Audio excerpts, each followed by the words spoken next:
कटनी छटनी प्रतिबाद रे जाजपुर जिलार विभिन्न अंचल चाषी और कृषक नेतांकर मेली जिले में एजाए समस्त मंडी खोली नहीं।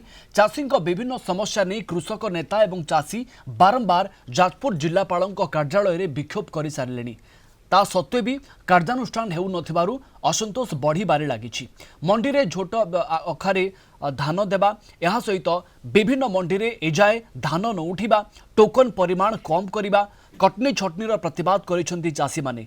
धान उठाइबारे विलंब करुथबारु चाषी मध्य अभावी बिक्रीर सम्मुखीन होउछंती। 27 तारीख मध्यरे समस्यार समाधान न हेले आंदोलन जोरदार करा जिवो बोली चाषी पक्षरु चेतावनी दिया जायछि।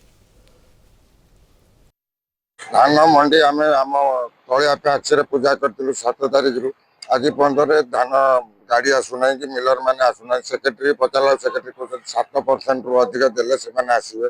चाषी बर्तमान हताश शाग माछ दर रे 1700-1800 टकर बिकी दौरान धान बाध्य आम धान को आम राजरास्ता थोक आम आंदोलन कर आम बारंबार कलेक्टर को भेटिलु ये जो कटनी छटनी मिलन मनमानी चलती 7% काटे से आम चाषी मैंने अतिष्ट हेलुनी जे आम एत पैसा खर्च कर चाष करूँ 7% काटमु क्विंटाल 7 केजी कटो तेणु आमको समस्त को बाधुची।